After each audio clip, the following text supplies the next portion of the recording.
সামূহিক শিক্ষা খণ্ডৰ অন্তৰ্গত উত্তৰ পুথিখাইটি মুক্তাব বিদ্যালয়ত ছাত্ৰ ছাত্ৰীৰ নামত অহা মধ্যাহ্ন ভোজনৰ চাউল আৰু টকা আত্মসাতৰ অভিযোগ একাংশ অভিভাৱকৰ। ছাত্ৰ ছাত্ৰীৰ অভিভাৱকসকলৰ অভিযোগ মতে দীৰ্ঘদিনৰ পৰাই বঞ্চিত হৈ আহিছে মধ্যাহ্ন ভোজনৰ নামত অহা চাউল টকা আৰু বিনামূলীয়া সাজপাৰ।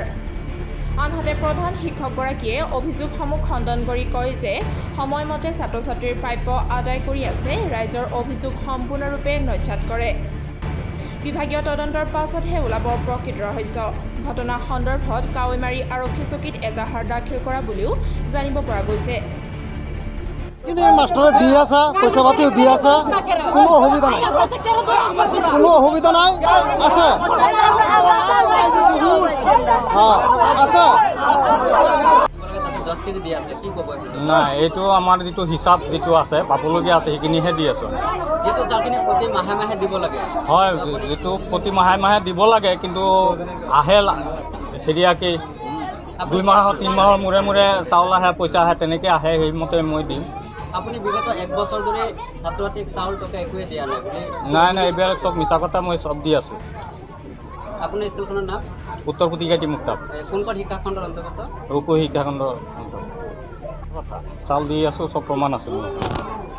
আৰু যিহেতু নেকি সিহঁতৰ ইমান দিন স্কুল বন্ধ থকাৰ কাৰণে যিটো মধ্যাহ্ন টকা দিব লাগিছিল, সেই টকাও আপুনি? টকাও দি আছোঁ। টকাও দি আছে? টকাও দি আছোঁ, চব ক্লিয়াৰ আছে, চব পকেট পাতি মোৰ হাতত আছে, মজুত আছে। আৰু লগতে আৰু এটা অভিযোগ উত্থাপিত হৈছে যে যিহেতু ছাত্ৰ ছাত্ৰী ইউনিফৰ্মৰ নামত যিখিনি টকা আহিছিলে আপুনি ইউনিফৰ্মৰ? নাই, ইউনিফৰ্মো আছে মোৰ হেৰিয়াতেই আছে। এই মানে কমিটিৰ কাৰণে দিয়া নাছিলোঁ, কমিটিয়ে প্ৰস্তাৱ লৈছিলে। কমিটি হোৱাৰ পিছত নতুন কমিটিয়ে দিব বুলি প্ৰস্তাৱ লোৱা আছিলে, কিন্তু এতিয়ালৈকে কমিটি হোৱা নাই। তথাপিও মোৰ হেৰিয়াত আণ্ডাৰতেই আছে চাউল, এই হেৰিয়া কাপোৰ, এই কেইদিনৰ ভিতৰত দি দিম। যিটো কৈছে এইটো মিছা কথা, কাৰণ আমি কমিটিত আছোঁ, আমি এইটো ৱাৰ্ডৰ মেম্বাৰ। আমি সকলো সময়তে লগত থাকি পেলাই আমি চোৱা চিতি কৰি পেলাই আমি হিচাপ টিচাপ লৈ পেলাই অফিচিয়েল যিবিলাক হিচাপ আছে আমি চব চাই আছোঁ, লিষ্ট আহি আছে, আমি চাই আছোঁ, সেইমতে কমিটিক লৈ আলোচনা কৰি আমি দি আছোঁ। ইউনিফৰ্ম পাইছেনে? ইউনিফৰ্ম যোৱাবাৰ পাইছে, এইবাৰ পোৱা নাই এতিয়ালৈকে। এতিয়া দিম, আমি আলোচনা কৰিছোঁ, এতিয়া দি দিম।